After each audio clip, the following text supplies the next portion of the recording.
warahmatullahi wabarakatuh. Alhamdulillahirrabbilalamin. Wassalatu wassalamu ala ashrafil anbiya'i wal mursalin wa ala alihi wa ashabihi ajma'in, amma ba'du. Kepada yang terhormat Bapak Muhammad Hanif, SAG, MAG, MA, selaku dosen pengampu mata kuliah Metodologi Penelitian Keagamaan, dan juga teman-teman kelas 4 PAIB yang kami sayangi dan kami banggakan. Kami dari kelompok 10 yang beranggotakan Anissa Dwi Lestari, Asma Rofiatul Hasanah, Atika Sofiana, dan Arafah Tun Hikmah akan mempresentasikan materi yang berjudul Pendekatan Postmodernisme dalam Penelitian Keagamaan. Langsung saja kita simak penjelasan dari para pemateri. Materi yang pertama adalah pengertian dan sejarah postmodernisme. Jean-François Lyotard adalah orang yang memperkenalkan postmodernisme. Dia mengartikan postmodernisme adalah sebagai segala kritik atas pengetahuan universal, atas tradisi metafisik, fondasionalisme maupun atas modernisme. Postmodernisme lahir sebagai usaha memahami kondisi dan fenomena sosial.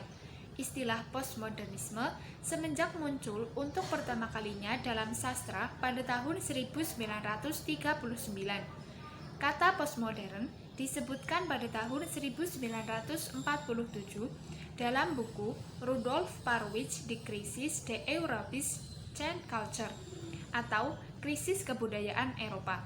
Dalam buku ini dibahas mengenai manusia postmodern yang sehat, kuat, nasionalis, dan religius yang muncul dari nihilisme dan dekadensi nihilisme Eropa. Selanjutnya ada karakteristik dari postmodernisme. Yang pertama, dekonstruktif, yakni upaya untuk mempertanyakan ulang teori-teori yang sudah mapan yang telah dibangun oleh pola pikir modernisme untuk kemudian dicari dan disusun teori yang lebih tepat dalam memahami kenyataan masyarakat saat ini, meliputi keberagaman dan juga realitas alam. Yang kedua, relativisme, artinya pemikiran postmodernisme dalam hal realitas budaya meliputi nilai-nilai, kepercayaan, dan juga lainnya, tergambar dalam teori-teori yang dikembangkan oleh disiplin ilmu antropologi. Yang ketiga, pluralisme, artinya bahwa mentoleransi adanya keberagaman pemikiran, peradaban, agama, dan budaya, sehingga menciptakan suatu adanya heterogen, bermacam-macam, bukan homogen. Keanekaragaman ini harus ditoleransi antara satu dengan yang lainnya, bukan saling menjatuhkan apalagi sampai terjadinya suatu konflik tertentu. Baik, di sini saya melanjutkan materi sebelumnya. Di sini ada istilah-istilah postmodernisme dan modernisme. Yang pertama, modernisme itu ada istilah sentralisasi, sedangkan postmodernisme itu ada istilah desentralisasi. Kemudian modernisme ada istilah pertarungan kelas, sedangkan postmodernisme itu ada istilah pertarungan etnis. Kemudian modernisme ada istilah konstruksi, sedangkan postmodernisme itu istilah dekonstruksi. Kemudian dalam modernisme itu ada istilah kultur, sedangkan postmodernisme itu ada istilah subkultur. Kemudian yang selanjutnya, modernisme itu ada istilah hermeneutis, dan postmodernisme itu ada istilah budaya rendah. Kemudian postmodernisme itu ada istilah budaya tinggi, sedangkan postmodernisme itu ada istilah anarki. Kemudian ada istilah hierarki untuk modernisme. Kemudian postmodernisme itu ada istilah pasca industri. Sedangkan modernisme ada istilah industri, sedangkan postmodernisme itu ada istilah paradigma. Kemudian modernisme ada istilah teori, sedangkan postmodernisme itu ada istilah nihilisme. Kemudian modernisme ada istilah kekuatan negara, sedangkan postmodernisme itu ada istilah kekuatan bersama. Yang selanjutnya ada materi tentang pandangan hidup kaum postmodernisme. Yang pertama itu penolakan mereka terhadap asumsi kedua dari pencerahan, yaitu kebenaran bersifat pasti dan rasional.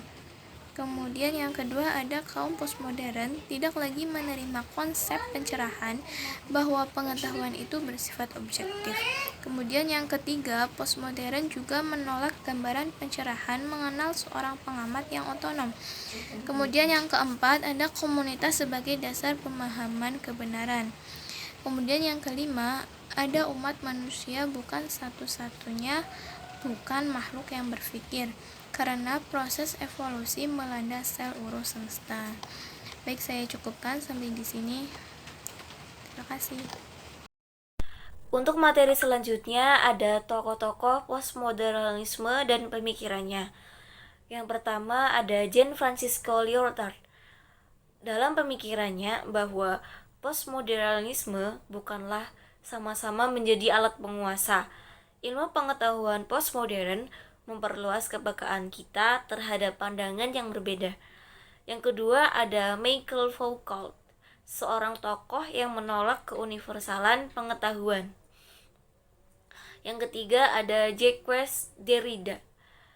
Dalam pemikirannya bahwa postmodernisme adalah mencoba memberikan sumbangan mengenai teori-teori pengetahuan yang dinilai sangat kaku dan kebenarannya tidak bisa diubah.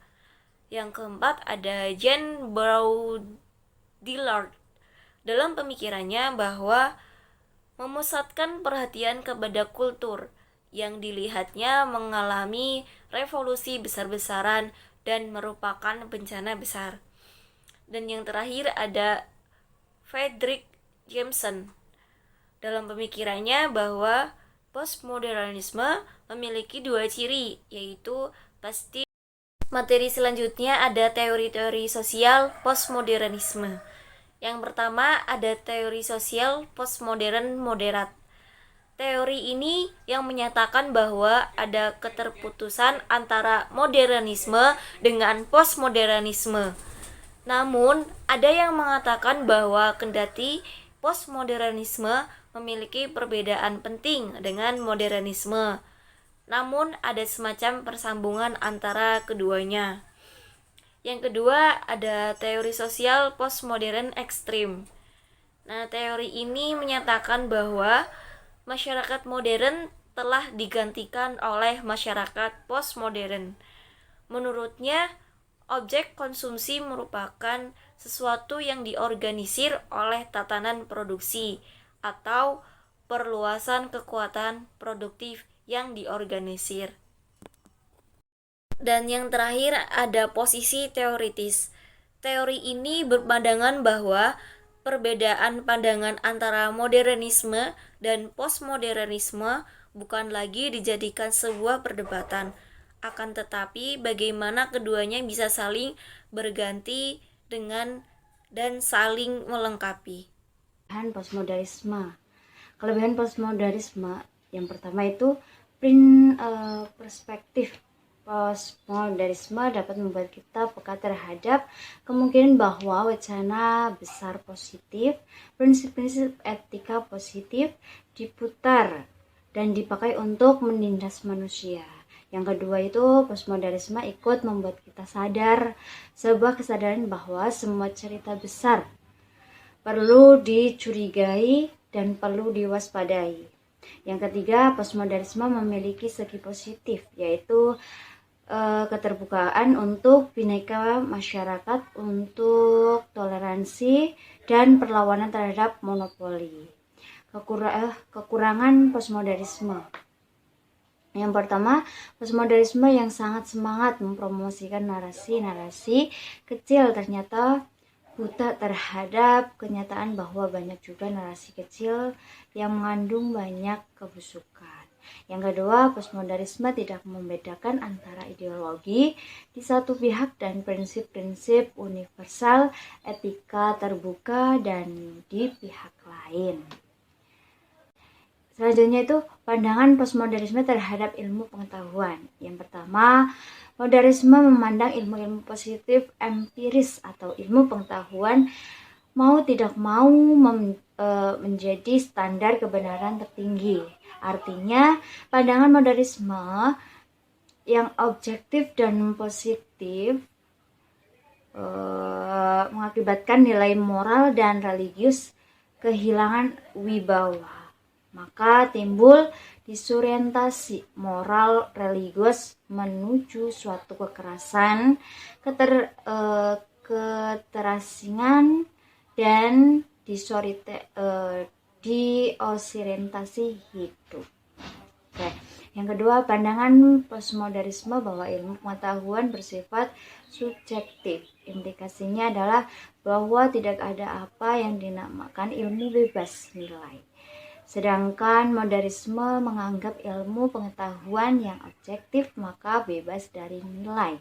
Yang ketiga, sehingga penganut postmodernisme tidak mengakui akan adanya rasionalitas universal, yang ada hanyalah relativitas dari eksistensi plural.